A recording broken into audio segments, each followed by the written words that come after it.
Today we have Swee from Rutgers University to tell us about complexity of log-concave inequalities for matroids. Thank you very much for the introduction. And I would like to thank everybody in the audience for coming today. So the main character for today's talk is about log-concave inequality. I'm sure everybody knows what it is, but let us just to define it again, just to make sure we all have the same notation. So for today, our sequence A1, A2 up to AN is always a finite sequence. All of them will always be non-negative integer. And we said this sequence is log-concave if for any k strictly between 1 and n, the square of the kth number is greater than the product of k plus 1 and k minus 1 number. So for example, this sequence here is actually a log-concave sequence. 9 squared is 81, 81 greater than 4 times 15, which is 60. And that is the most calculation I can do. Okay. And one of the earliest reasons why people study log-concavity is that because people realize that log-concavity and positivity implies unimodality. So this sequence will first increases up to a certain point, stop there, decreases, and then disappear. Okay. So here's an example of a log-concave shaped objects in real life. This is the Cheonmatron burial mound from Gyeongju in Korea. I visited there 3 months ago. Very nice place. I strongly recommend. And when I talked to a local expert, they say that this shape of this thing is a natural shape whenever somebody tries to build a burial mound. Okay. And okay, but enough about real life. Let's come back to mathematics, right? So the first example, maybe the quintessential example of a log-concave coefficients, a log-concave sequence is the binomial coefficient. So here n is fixed, k ranges from 0 up to n. And this sequence is log-concave because we can just do direct computation. It has a nice formula. You do the calculation, it's equal to 1 plus 1 over k times 1 plus 1 over n minus k. K is between 0 and n, and therefore this sequence is log-concave. Okay. The second example, it comes from permutation theory. Here you fix pi to be, so you let pi, let n again be fixed. Pi is any permutation. You count number of permutation with exactly k inversion, where inversion of permutation is a pair I and j, such that I is less than j, but pi I is greater than pi j. So you inverse the order. And already for this sequence, you cannot prove it by direct computation because as far as I know, somebody can please prove me wrong if you know the formula, but as far as I know, there is no closed form formula for AK. Instead, what people do is that they write a generating function and realize that, oh, this one is actually what we call the Q analog of n factorial. In particular, it is a product of these polynomials. All of these polynomials, the coefficients are all 1. So in particular, it's log-concave. And it's known that the product of polynomials that's log-concave is also log-concave. That's how we know that this sequence is actually a log-concave sequence. Okay. Our third and last example for today is coming from graph theory. At least it used to become from graph. At the beginning, at least in the past, it was graph theory. So let G be any given graph. Let AK now be number of forests with exactly k edges. Okay, where a forest is a subset of edges that has no cycles. And unlike the other two, this one is a very hard problem. So it was first conjectured by Nason in 1972 for Matroid. For basically, so 72 to now is like around 40 years, basically, 40 to 50 years. Nobody knows how to do it at all. Until finally in 2015, so I think it's 2012 when the paper was right in the archive. It's 2015 when it got accepted. It's by Juni, who find a way to do this by who prove this for all graphs by using the combinatorial theory. This result and this theory was cited by international mathematicians as one of the result among many impressive results to award Juni with the Fields Medal in 2022. Okay, everything good so far? Okay, so now we have seen 3 examples of log-concave inequality. 2 of them is a level of homework exercise. One of the third one, it took almost 50 years and the work of many great mathematicians, including a medalist, to finally solve the problem. Okay? So intuitively, it is very, very, very clear that the third problem is much harder than the other 2 problems. Right? But for 1 minute, just give me 1 minute, let me play a devil advocate. Okay? Let me just be a devil advocate 1 minute. Let me say something. Let me say something stupid. Oh, yeah, like this. Very wrong. Maybe there's actually an easy, elementary, trivial solution to the third problem. It's just that nobody has worked hard enough to find it yet, right? After all, everything in combinatorial is trivial. By the way, I completely disagree. I completely disagree with this exam, okay?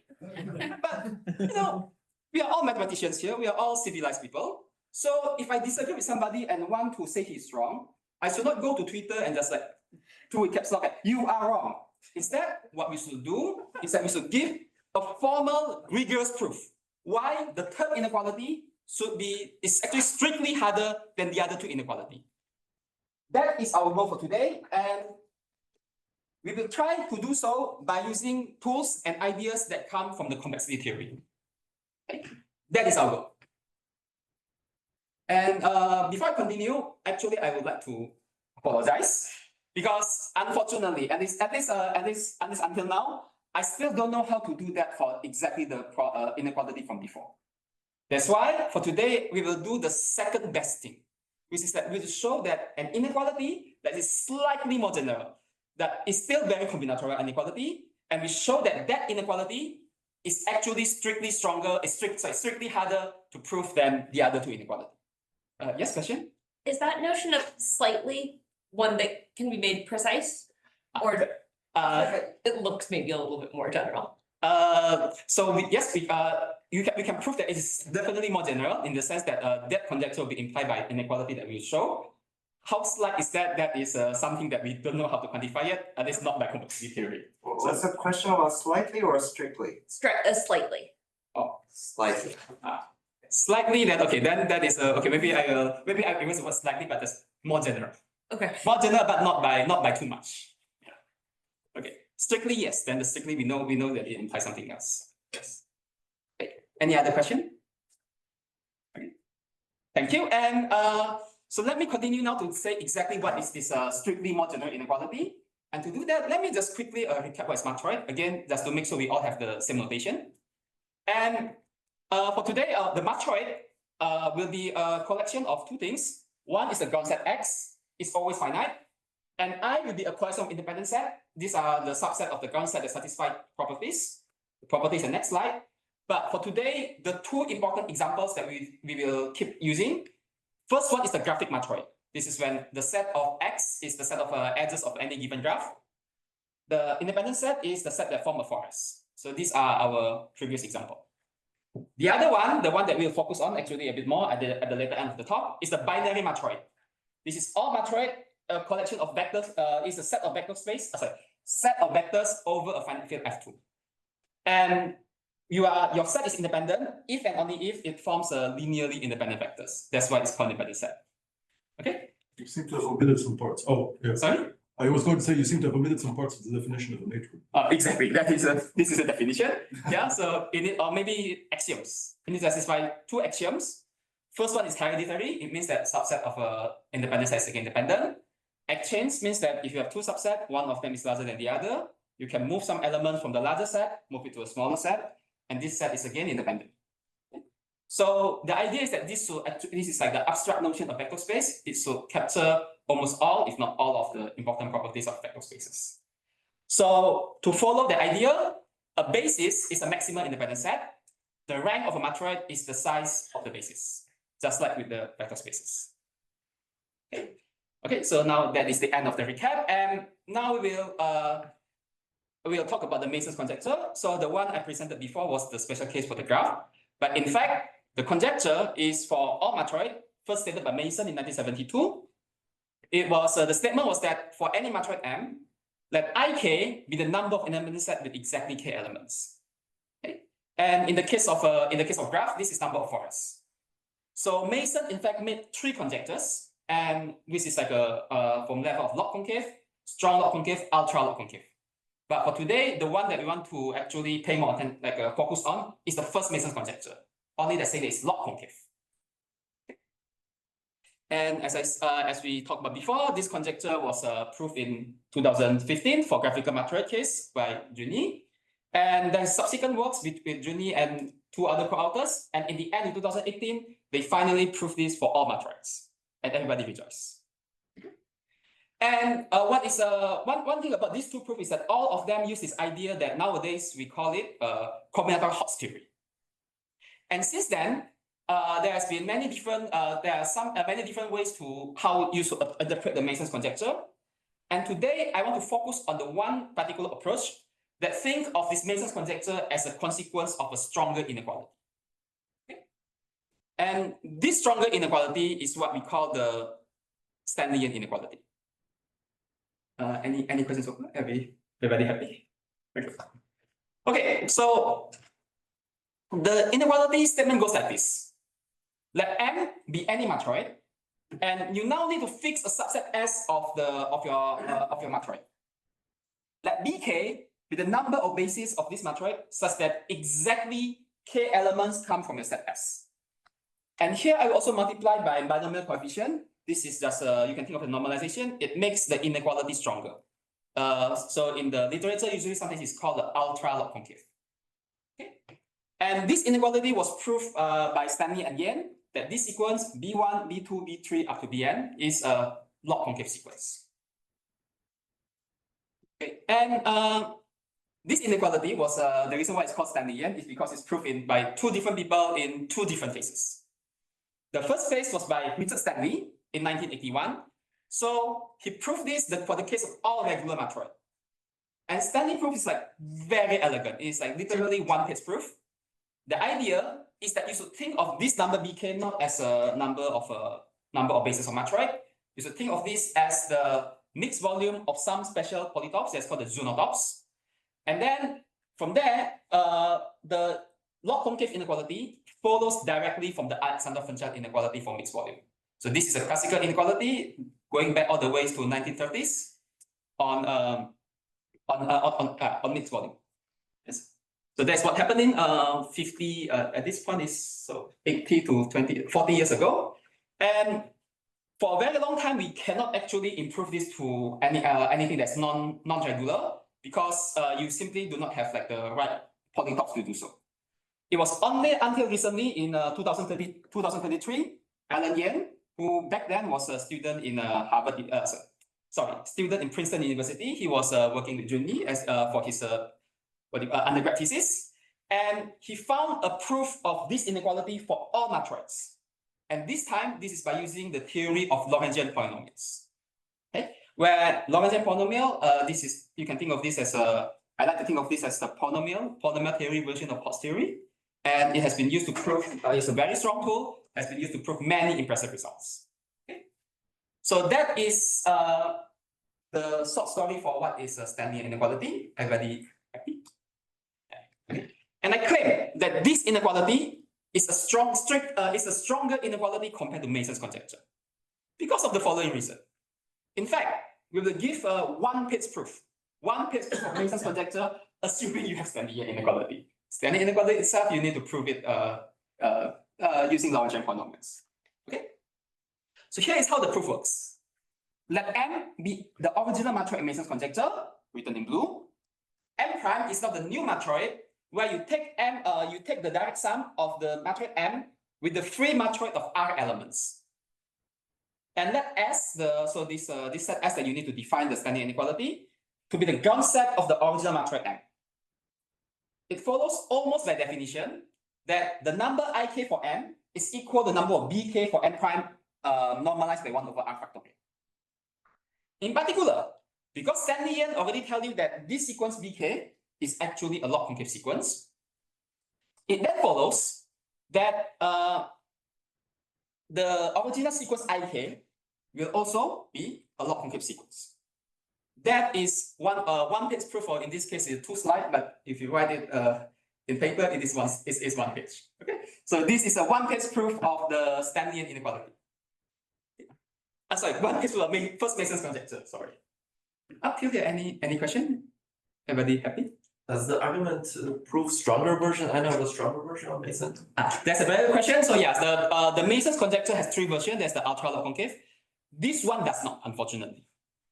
But in a way, that's actually more helpful for us because the harder it is to prove it, the stronger is the inequality, the harder it is to show that this thing is actually doesn't have a combinatorial proof. So the aims would be, I would say the aims would be to prove that the first Mason's conjecture do not have combinatorial proof rather than the third one. But any proof that show either the first one or the third one, both of them I think would be very interesting if you know that whether or not there's a combinatorial proof. I hope that answers your question. Any other question? Yes. Okay. Okay. If that oh, by the way, let me just mention that in the previous slide I mentioned the simple version, the one with the one variable, but actually Stanley-Yan they prove a more general version that sometimes it's called the full version. The idea is that here you can also additionally ask for extra D subsets S1, S2 up to SD, disjoint subsets, and your BDK, you can additionally impose the condition. The number of elements coming from S1, S2, S3 up to SD is equal to L1, L2 up to LD. And only the variable K is allowed to move. So you are only allowed to change the number of elements coming from S. And it follows basically by the same proof that this sequence BD1, BD2, BD3 up to BDN is still a log-concave sequence. In fact, to the best of my knowledge, all proof that I know that can prove this inequality for the simple case, so for the case for D equal to 0, they immediately generalize to this full version. This is why both papers they just mentioned that once we have proved the simple case, we also actually get the full case. Okay. And okay.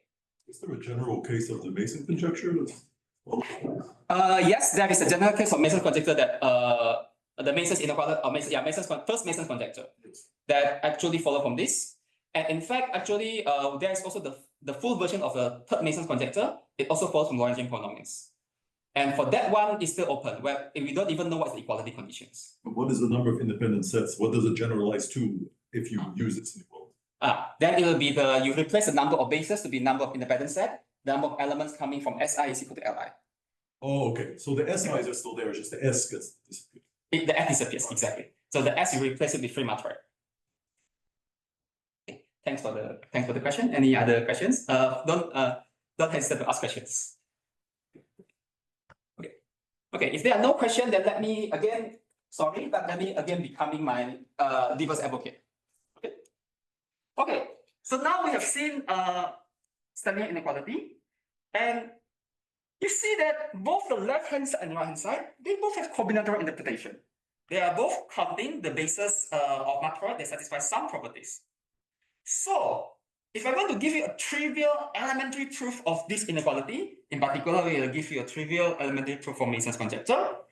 The way to do it is that you just define an injection, sending elements from the left to elements of the right. Okay. And of course, to make the game fair, we need to define exactly what is the simple here in simple injection. We need to give it like a rigorous definition. Fortunately for us, somebody in the 70s, Herbert Wilf, have done it for us. And here is the concept of he defined what is the right definition for the combinatorial or maybe simple injection. It goes like this. Suppose that you have a map from A to B and its injection. We say that this injection is combinatorial if for any element X in A, the image F in B, you can compute it or you can figure it out in polynomial amount of steps. So it's not too, so that that means that your injections will not be too complicated. And on the other hand, because these things needs to be because it's an injection, it needs to have an inverse. So this means that for any element Y in B, it will also you also need to be able to figure out if your Y is contained inside the image or not. And if it is, you want to not only that you want to figure out if it is in the image or not, you also need to be able to figure out what is the pre-image also in polynomial time. The polynomial can be different, but both of them must be polynomial. You are not allowed to do exponential stuff. Okay. What does the absolute value mean? Absolute value. So this is like the length of the input. So we think of doing this by using Turing machine. So that means that all input is a vector of a 0 or 1. Okay. So for example, if this is a graph, then the input, the size of the input is actually n squared, because like you need to tell n is number of vertices. Because you need to tell if whether or not there exists an edges from the vertex I to vertex J. That is how we measure the how is standardized to measure the speed of a computation. Okay. Any other question? Okay.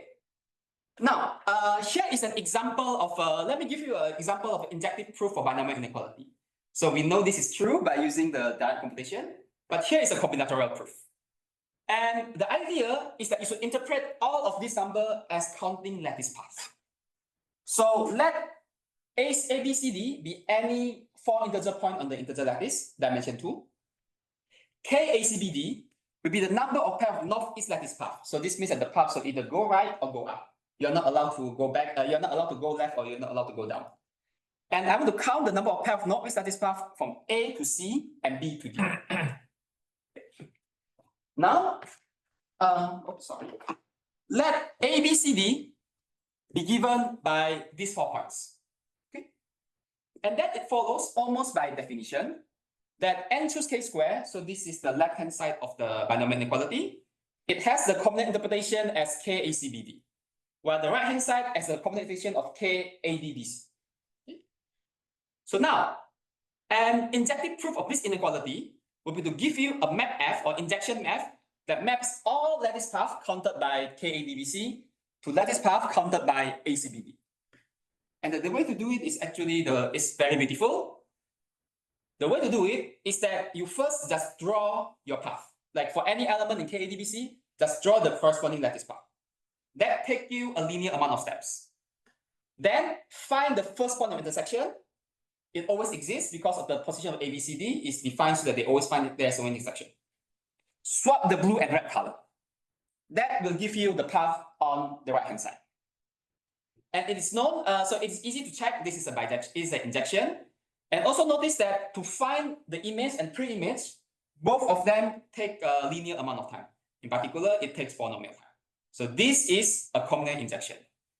And to the best of knowledge, before I come to this talk, I try my best to went through almost all simple bijective proof that I know in the literature. Virtually all of them actually satisfy this paradigm. The one that doesn't actually has still some there's some dispute on whether or not that counts as combinatorial proof, okay? Or as a simple injective proof. Okay, and anyway, without further delay, here's our first main result. I claim, or we claim, sorry, that there exists no combinatorial injective proof, no matter what you did. For the Stanley-Yan inequality, under some assumption, the assumption is that the polynomial hierarchy does not collapse.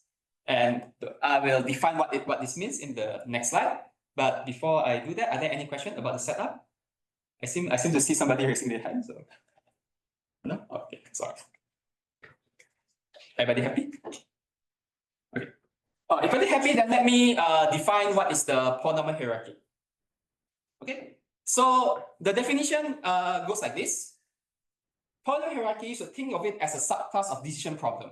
So this means that this problem, the answer is either yes or no. You're not allowed to say maybe. This is something difficult for mathematicians. We all like to say maybe. Okay, and at the bottom of the level, at the bottom polynomial hierarchy, is the complexity class P. P stands for polynomial. These are the class of decision problems that is solvable in polynomial time. Okay? So for example, you can ask for the graph G, is it graph containing a triangle or not? And this takes you a cubic amount of time, because just take any 3 vertices, just check if there's a triangle there. Okay? At the second level, at the first level, not second. First level is the complexity class NP. There are many different ways to define NP. Today, let me adopt this definition, which is like the most suitable for our purposes. You can think of NP as the problems of asking for an existence of a solution given for an input X, and you want it so that to check if this solution is a valid solution or not, it can be verified in polynomial time. For example, suppose that I'm asking, given a graph G, does this graph has a proper tree coloring or not? By proper coloring, it means that the color of every edges, the endpoints have different color. And here the input is G, so the X here is equal to Z. And to check if something is a solution, that means that it's a proper tree coloring or not. Well, it takes quadratic amount of time, because take and you need to check for every edges. There's at most n square edges, n is number of vertices. Just check if they have a different color. Okay. So this is problem MP. And by the way, it is this is something that my mother keeps getting confused whenever I tell him what I'm doing on, which is that he keeps confused that MP stands for non-polynomial. But it actually means that that's non-deterministic polynomial. Okay? But in a way, it's true. I think it actually believes that there's no polynomial time algorithm to solve this problem. So in a way, this is the right time where my mother is correct on what I did. Okay, and now, so that's the, this is the 0 level, this is the first level. To go for the second level and higher, I need to talk about what is an oracle machine. So I like to think of oracle machine like this. So at any time of computation, you as the verifier or you as the person who do the computation, whenever you are stuck, you have one extra option. And then one extra option is that you know Junli's phone number. Sorry. You can call it oracle machine, and this oracle machine is a very wise one. It always can give you the right answer, provided that your questions come from a given class. Okay? And you can do you can call it every time, but once you call it, it counts as one single operation. Okay? And using the definition, we can define the problem hierarchy in the following way. The level I of the hierarchy is the same class as the problem in MP. So it's asking for external solution, given an input, and you want to check the validity. Except that now the verifier has an extra power, has extra authority, which is to call an oracle that can solve any problems from the previous level, from level I minus 1. Okay? And it follows almost by definition that if you have a hierarchy here, which is that sigma 0, containing sigma 1, containing sigma 2, containing sigma 3, and so on. It is widely believed, or at least it is conjecture, that this containment is straight. That sigma 1 is not contained in sigma 0, sigma 2 has something that's not contained in sigma 1, and so on. Unfortunately, nobody knows how to prove that. The only thing we know is that the strictness, or maybe that the fact that the polynomial hierarchy does not collapse at the 0 level, is the same as saying that P not equal to MP.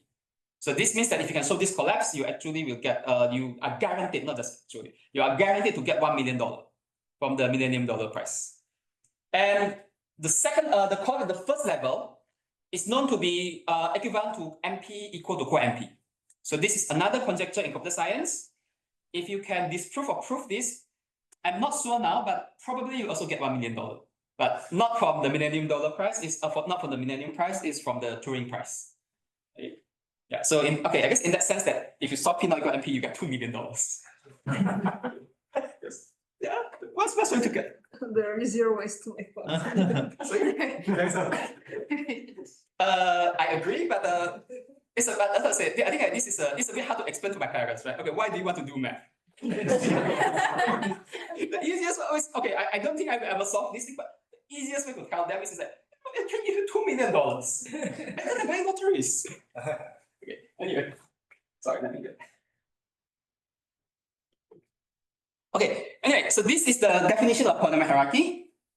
And our assumption is a little bit, and this is really a little bit now, a little bit stronger than these two, which is that assume that the collapse does not happen at not only at the same as 0 and 1, also doesn't happen at the second level. But once, or if you believe that it doesn't happen at the second level, then yes, we do have a rigorous proof.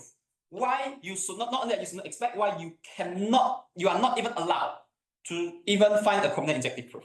Or if actually, if you have, then please let me know. Don't tell anybody yet. Just tell me, and then we can try to see if we can solve this thing and split our $1 million.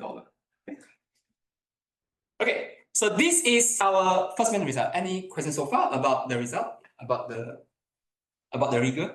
Here you mean the general inequality, not the basic one. That is a good question. So yeah, in this example here, actually we stated for general inequality, but in fact we do know that just take d equal to 1, that is already no combinatorial injective proof. We can fix d equal to 1 there. Basic inequality is d equal to 0. The basic inequality is d equal to 0. That one we also believe there's no combinatorial injective proof, but that one we are stuck there for the same reason why we are stuck for the Mason's conjecture for the base case. Yeah, and proving that will require new ideas, but I think that's a very interesting problem. So Yes. that means just polynomial hierarchy does not collapse to second level, right? Yes, polynomial hierarchy doesn't come to second level, exactly. So second, yes. Any other question? In fact, I must say that actually, if you go to the definition in the Wikipedia, they definitely is wrong. So what they said as the collapse they said the collapse to the second level is actually MP equal to co-MP. And that is not true. It's MP equal to co-MP is the first level. But they're computer scientists, they count from zero. Oh, maybe that's why. Maybe that's why. Maybe that is why. Okay, good point. Okay, so maybe, yeah. So, anyway, somebody from computer science, please verify and go and edit the Wikipedia page. No, they come from zero, that's why. Okay, then maybe they should not edit the Wikipedia. They should not write Wikipedia. Mathematicians should go and write Wikipedia. Anyway, if there are no questions, if you're already happy, then let me continue to a sketch of proof of how we actually prove this result. Okay, so the proof idea goes like this. It actually here we will need to take not one, but we actually need 4 different ingredients. The first one is to realize that we need to study equality conditions of this inequality. Okay, so study equality conditions for your geometric inequality. This thing has is arguably it is like not arguably, but it is definitely a very old, very classical problem mathematics. It at least goes back to the 19th century when people start studying isoparametric inequality. And recently there's actually a breakthrough by Ramon van Hendel and Jari Sonnenfeld, where they finally find the geometric characterization of Alexander-Funchal inequality for the case of a convex polytops, right? Yes, and our work is our approach is actually partly inspired by their work. And the idea is like this.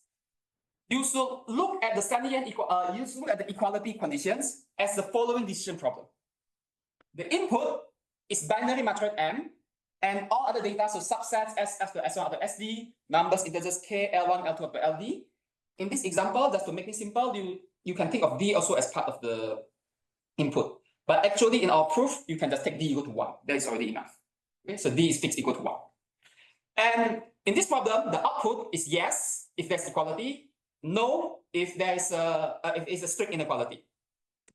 And we claim that understanding the complexity of this problem, or in general, understanding the complexity of equality conditions of your inequality, is a key to show that combinatorial injection does not exist. Okay? You say in general, but this is not true for the base case, right? This is not true for base case because I said in general because it goes one way, it doesn't go back the other way. So it is possible that combinatorial injection do not exist, even though your equality condition is very simple. Yes, so that is true. Yes. Okay, and here is how it works. Suppose to the contrary, that combinatorial injection existed. Then by definition, you will get a map F, mapping elements from the left to the right. We don't know what is the map, but you say that it exists, so let's believe for now that it existed. Then by definition, this means that for any y in the right hand side, because your F is combinatorial, it can be combined in polynomial time. In particular, it will take polynomial time to verify if y belongs to the right hand side or not. That is almost by definition, or maybe just one page argument to show that this is the same as saying that Stanley-Yan equality as a decision problem belongs to co-MP. And therefore, this reduces the whole problem, or at least if you're lucky enough, it's enough to show that Stanley-Yan equality does not belong to co-MP. It's enough to show that this problem is difficult. So as long as you can show this thing is difficult, you are in business. The situation that Ramon is saying, where this is like so what happened if we don't know the Stanley-Yan, if it turns out the equality condition is very trivial, yes, then unfortunately this method won't work. And we are working on trying to understand how to actually bypass that condition. But for now, that is where we are. Okay. So that is our first ingredient. Second ingredient. Now that we understand that, okay, our goal is to show that this SY equal, the Stanley equality is a difficult problem. How can we show it's difficult? Well, there's the standard way to do it in computer science.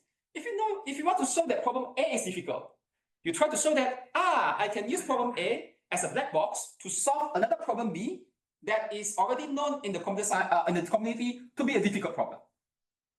And turns out that the right candidate for this, the right problem B here, is this problem that's known as sharp basis. The input is a binary matroid M, any binary matroid. Output is the exact number of bases. By the way, notice that here, the output is a number now, not a yes or no anymore. So this is not a decision problem. This is now called a counting problem, where the answer is always an integer, non-negative integer. Okay. And our main, our main contribution, or maybe I will say that the most technical part of our proof is to show that turns out there is a non-deterministic polynomial time algorithm that assume that you have an access to this sy equal as an oracle, then you can solve the problem for subbases. Yes, question? How do you input the matrix? Assume you don't input a list of bases, right? That is a good question. That is why we need to assumption this binary matroid. That means that I just input it as a vector. So I have matroid, I just input all of the element as a vector. Vectors in a vector space over F2. Exactly. So in more general, we adopt the assumption binary is to make things less ambiguous. But in the paper, we actually prove that in general, if you have an oracle that can tell if any given independent set is actually independent or not, then that also works for that. That also works for that model. Okay. Thanks for the great question. Any other questions about the model? Okay, so this is our second ingredient, and okay, sorry, I went too fast. Okay, so now we know that sy equal is at least as hard as subbases. So if we want to show that this sy equal is hard, then we need to know what is the complexity of subbases. The good news is that we don't need to do it ourselves. Somebody else has done it for us. It has been known in the literature. But to do that, we need to know, I need to define this thing that's called sharp P. So here is the definition. Again, there are many different definitions of sharp P. The one that is most suitable for our purposes is to think of sharp P as the counting version of NP. Where in NP, instead of asking for existence of solution, you ask for the number of the exact number of the solutions. So for example, for this problem now, the right problem in sharp P will be to ask for the number of proper tree colorings of a given graph. In particular, if you know the number is positive, then you have a way to answer the NP problem. And another thing is that one common misunderstanding, including my mother, is that many people think that sharp P means that this is a problem that's solvable, counting problem solvable in polynomial time. But that's actually not true. So this problem is also believed that it will also take exponential time to solve it. The one where you can solve it in polynomial time is called FP. F stands for function. So FP is function polynomial problem. Okay. Now, it follows almost by definition that sharp basis is actually in sharp P. Okay? Because this is in a way it's like combinatorial interpretation. You can usually convert combinatorial interpretation into some proof that this thing is sharp P. And our tools, our third ingredient, the thing that is the non-trivial part, is the following result by Knapp and Noble, where it says that sharp basis is actually the most difficult problem in sharp P. That this thing is sharp P hard, that is sharp P complete once you go for binary matroids. And here actually there is actually an issue on so there are some it's a bit unclear. So somebody has in the community there are some claim that this thing has been proved like before Knapp and Noble, but I think that the one that we can find written in the archive and also actually in written with the full proof is due to Knapp and Noble. That's why we cite it. That's why they are the one we cite here. Which Noble? Stephen Noble. Yes. Okay. Anyway, so now that we know that now that we know subbasis is hard, then we can now use this to show that Stanley-Yan equal is hard, right? But here there's a small problem. There's a small obstacle. The small obstacle is this. Notice that subbasis is written in red. This means that they are a counting problem. S1 equal is written in blue. So that means it's a decision problem. So technically speaking, there are two different classes. There are like two different species, like lion and tiger. So you will hope that at least once you know one, you know the other. But you need to somehow make that rigorous. Again, fortunately for us, this has been done for this actually is known in the literature as the Toda's theorem. This theorem is proved by Seinosuke Toda in 1991, and he actually got the Golden Prize, which is like which is like, I think $5,000. So not 1 million, but $5,000 for proving this theorem. Pocket change. 1970s inflation. Exactly. So nowadays it's like maybe 25,000. Okay, but what the theorem says is this. In words, you can say this as like saying that every problem in polynomial hierarchy has a polynomial time algorithm to solve, provided that you have access to a sharp P oracle. Okay.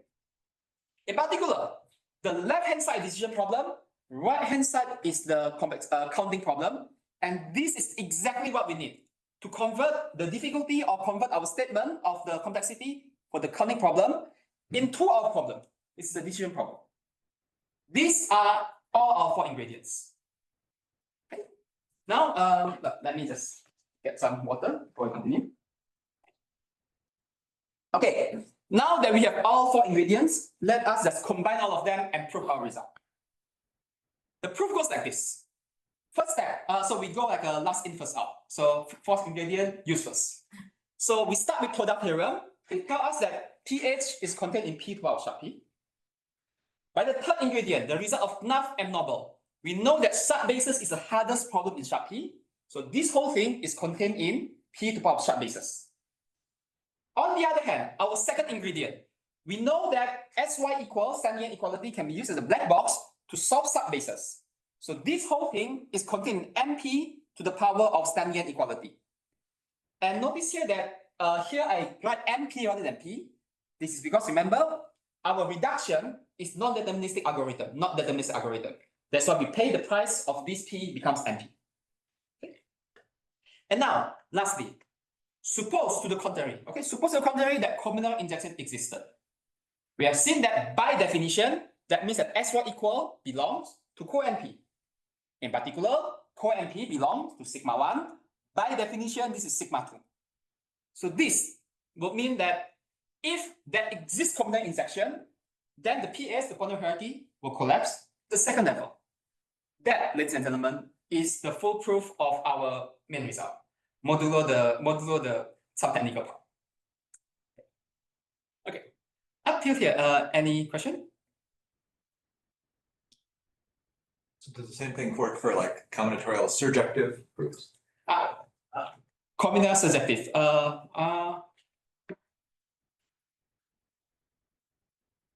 Yes, but then there'll be some. I think I would say the problem is that the technique works, but then we need to find what is the interesting inequality to be shown that it doesn't have a combinatorial surjection. Why is combinatorial injective proofs common, while combinatorial surjective proofs are less common? That is a good question. So why is it more common is that I would say partly it's also maybe just a statement, is that you technically speaking, always turn combinatorial injection to combinatorial surjection by actually do the other way, right? But and it is actually, sorry, let me take it back. Actually, sometimes people do say combinatorial surjection. So that when actually you just take the inverse map. So in a way they are both equally common in that sense. Sorry, let me take back my answer from the previous one. Yes. Yes. And any other question? Okay. Anyway, okay, seems like everybody's happy. But now let me say that actually I'm unhappy. Why? It's because remember, right? Our original goal is to show that this person is wrong. Okay? Well, so that means that we really want to show that the Stanley-Yan inequality is strictly more difficult than binomial inequality and probabilistic inverse inequality. So maybe fine, you can show that, oh, we show that there is no injective proof. But maybe there is, we should not underestimate humans' creativity. There might be other proof that is maybe still not injective, but it is still simple, still combinatorial. And we want to have a way, at least maybe if not to close all of their argument, at least to close most of their argument. And I claim that the way to do that, at least the rigorous way that we know so far how to do that, is by saying that the following problem does not belong to sharp P. More precisely, consider the following combinatorial problem.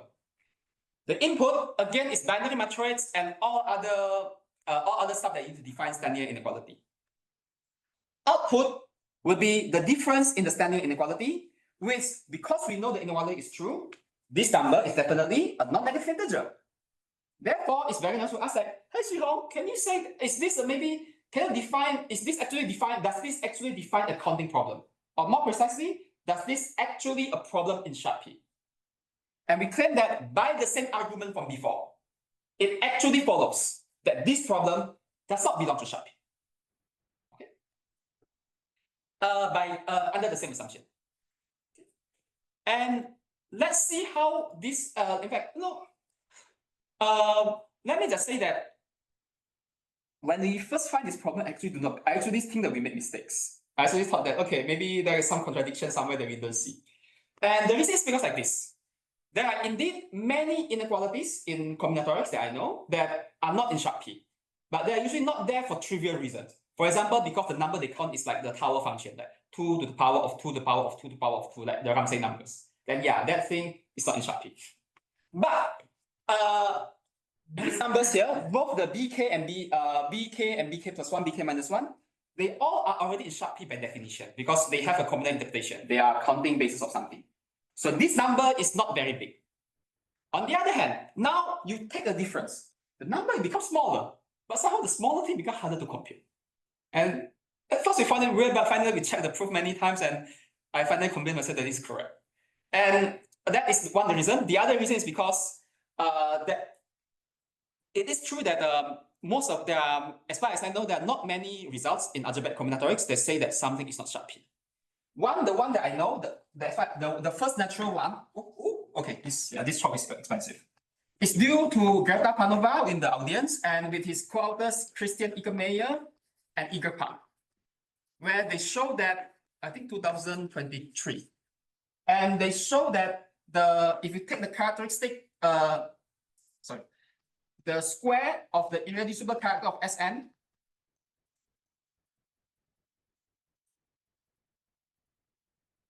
this number do not belong to Sharp P. And I think this is the first result in algebraic combinatorics for this. Please correct me if I'm wrong with that. And to the best of my knowledge, this one is the first result in matroid theory for log-concave inequality that is known, that can be proved, but actually does not belong to Sharp P. There are many other inequalities. Many of them we know belong to Sharp P, and many of them are still open problems. We don't know if they're in Sharp P or not. These are the ones that I know that can be proved. Yes, question? Earlier in the semester, we'd been encouraged to think about Sharp P as encoding what we would naturally think of as a combinatorial rule, maybe something like a tableau count. How, if that intuition is right, how can it happen that two things have a tableau type rule, but their difference doesn't? That is a good question. So I think that this is because of this special situation where there's actually another class in mathematics and computer science called gap P. So this is known to be Sharp P minus Sharp P. So this is the difference of two Sharp P functions. And it is actually known that, again, by the same assumption, that these two classes is not the same. So somehow the idea is that you can have two objects, both of them combined interpretation, and their difference is the same as say you want to find pairing for them. And this pairing, there is no way to do it in polynomial time, or at least there is no some kind of local rules. Because you can, how I think about how many of this combinatorial injective proof is saying that there's local rule sending some elements to the other. This result is saying that there is no, if you want to make if you want to make a map sending one set to another, your rules needs to actually, in a way, a global one. Like you need to disturb all of this symmetry that you have. The only way that can happen, at least so far that we know, is actually by Lagrangian polynomials, for example. It tells you on the global level that there's this matrix, there's this eigenvalues, there's this algebraic structure. That is the only way to avoid not doing this local thing. And that, I think, is the intuition behind the difference between Sharp P and gap P. I hope that answers your question. Yeah. Thank you. Any other question before I continue? Okay. Yes. Do you have any question, Tasmin? No. Okay. Anyway, okay. So before I forget, right? Remember our goal is to show that to differentiate Stanley-Yan from the other two inequality. So let's just see what happened with the other inequality. First, binomial inequality. In fact, it follows from our lattice path proof that this difference, not only that we actually have a combinatorial interpretation, that this is a number of non-intersecting lattice path from A to C and D to D. In particular, this description can be turned into a proof that this number belongs to Sharp P. Okay. So first inequality belongs to Sharp P. Second inequality, permutation inversion.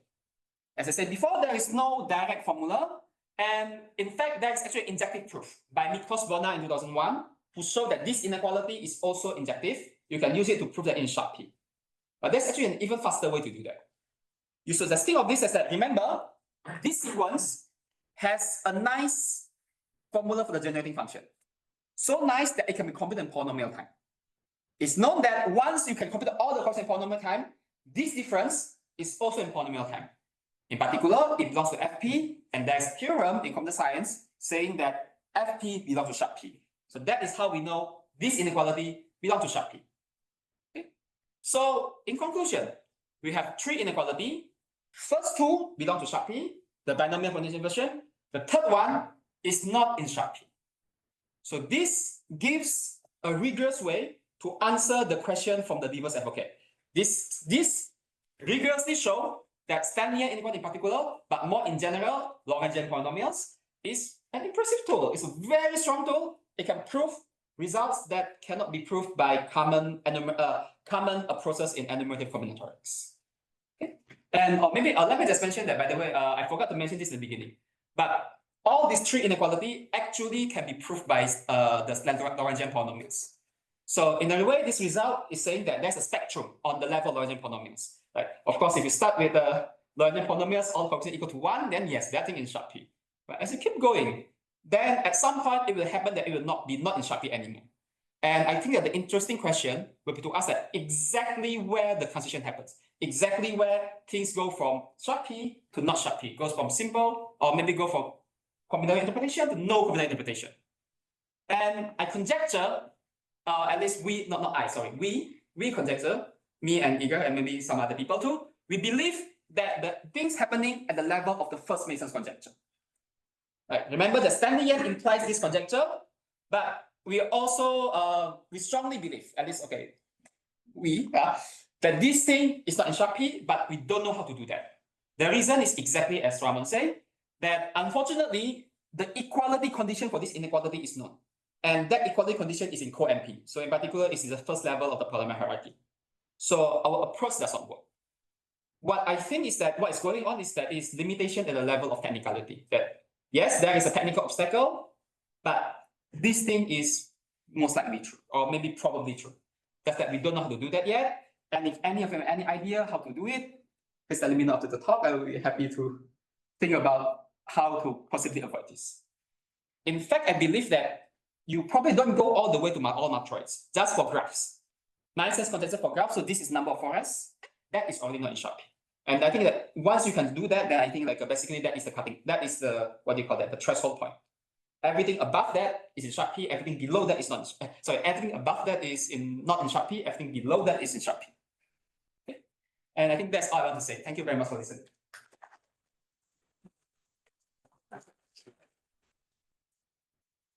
Let's ask questions.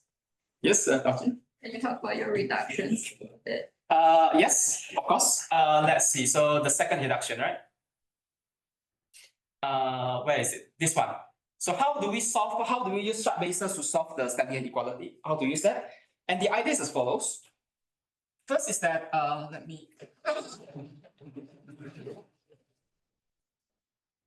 the thing is that we first,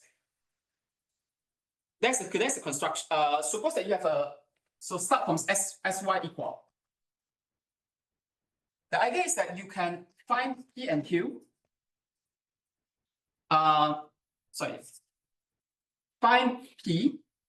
Not P. Sorry. Find M, so that you can solve the following problem instead. The problem is this. Input is M1 and M2. Output is that you want to be able to tell if the number of bases, so let me just use B, the number of bases for M1 is equal to the number of bases for M2 or not. So we show that there's actually a problem. Again, I'm like reducing it to another problem. But what we really do is that we reduce this to saying that if you know how to check equality, you can check if given any two matroid, if their numbers are equal.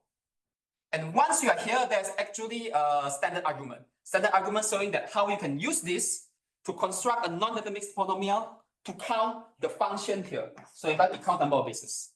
And how we do here is that we just find enough equality conditions for the standard inequality so that you can play with it. You can, if you do these chains, then it means that this inequality is this, such that you test it for like 3 or 4 times. And once you do that, once you get the answer, depending on the answer is yes or no or yes, it tells you if this is equal to this or not. That is the most, that is the technical part of the proof. Okay. I hope this answers your question. I think Greta have a question. So you have some kind of description of the quality conditions, like on some level that is allowing you to reduce this, to decompose it somehow. It's correct. That is a good question. Do we actually have a description of, do we have an equality condition? Do we have an okay, can we describe the equality condition for this inequality? Yeah. And the answer is that actually we, at least, I don't know if it's written anywhere. I don't think it's known. So that's a situation like there's another problem, similar problem for POSEP, where we do have the full combinatorial description. But that is not needed for this proof. We only need that you have enough number of cases that is enough for you to do all of this modification. So you don't need the whole system. Yes, just enough to do the and I think it's actually maybe this question for Ramon actually. Like I think it's very interesting to show if what is exactly that, even though this description is probably not in sharp, not definitely not in sharp P. We have the proof, but I think it would still be interesting to know like if there's a geometric way to describe that. The one that maybe even if it's not in sharp P requires sharp P oracle, fine. Then is there one such thing? Then that is, yeah. I think that's also interesting. Yes, question. So let's say I take the inequality in Mason 3 and then I clear the denominator. So it's like an integer inequality. Then what is the relationship between Mason 3 inequality not being in sharp P and Mason 1 not being in sharp P? Yes, there's a relationship, and give me 3 seconds to make sure I don't mess the condition. So if you know this is not in sharp P, it implies that the one with the larger constant, like 1 plus 1 bouquet constant, is also not in sharp P, but not the other way. So this one is in that's why I say this one is the ultimate version. If you can prove this in particular for graphs, then that is really, I think that really kills the whole thing. I think that is the point where the transition happened for the Lagrangian polynomials, for the complexity. Yes, question? So you said that the equality case for this, sorry, sorry, this one? Yes. Yeah, you said the equality case is understood. Yes. What if I write this minus this equal to 1? Is that understood? That is a very tough question. Yes, and in fact, actually, I remember Ramon asked me this question before. I spent 1 month thinking about that. Asking for 1, maybe it's not the right answer, but asking for just any number, like maybe small numbers that make sense. Yes, I think that once you can solve that thing, I think I know how to turn that into proof that this is not in sharp P. We don't know the answer to this question in any example. Yes, exactly. And the thing is that if you figure it's exactly equal to 1, there is some structure that say that actually that the between 1 and 0 is like actually if you know it's not equal to 1, then it must be either 0 or big number. Like there's some small gap like that. But modulo that you know that there's that gap, then once if you can understand that, which unfortunately I don't, but if you can understand that, I think you solve this whole thing. Then you know it's exactly immediately not in sharp P. And that will apply probably already at level of graphs. Because I don't maybe I should say that this number is actually sharp P hard to compute even for graphs. Yeah, that is the big difference. That is I think where we need, let's likely we substitute the thing of subbases for this problem. Yes, I think I saw another question. Yes. Sorry. I have a question about intuition. So if I would take 2 problems in sharp P and I would take their difference and square it, I think the intuition is that I should not expect this to be sharp P. Yes, correct. I think that's the correct intuition. Okay. Unless this two thing in sharp P has a special reason to be there, and has a special reason to be in to have connection. So yeah, one can also expect cases where somehow inequality will be trivial, but it still will be not in sharp P. Yeah, that's happened. So yeah, so sharp P is a bit unfortunately more technical. It's technical like that. On the board. Yes. Yeah, the character that square is not in sharp P inequality. It's trivial greater than or equal. Yeah. On the other hand, I must also say that sometimes miracle occurs. For example, for Littlewood Richardson coefficients, miracles do occur. There's actually some ways to actually show that there's this rule by I think Knudsen and Kao, or I think Knudsen there's this what do you call the puzzles. Yes, you got the puzzles that actually okay, in that actually say that, yeah, this number, even after you take a difference, is still in sharp P.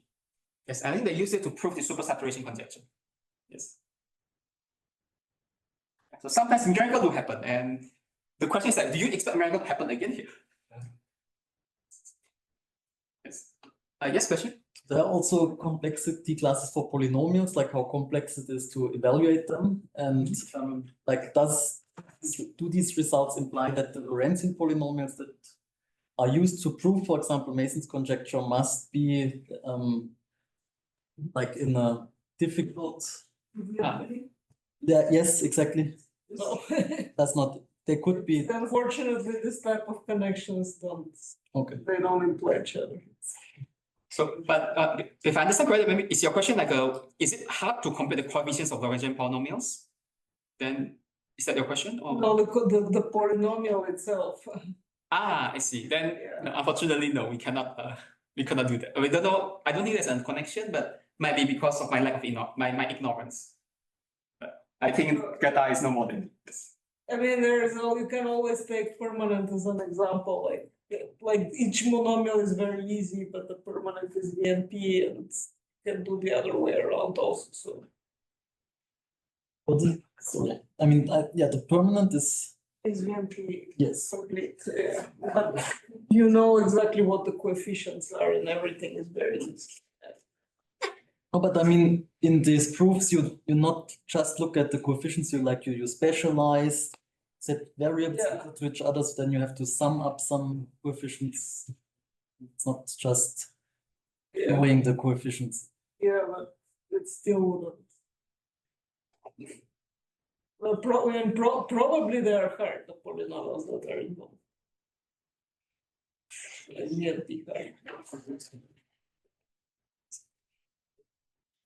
Any other questions? Yes. I'm so sorry, I'm still confused about the same thing. Can I try one more time to ask? Yeah, of course, of course.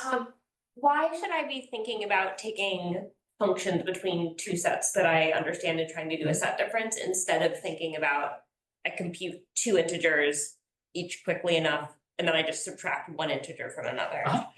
Yes, so it is it is true that if you want us to, if you have let me go back, where is that?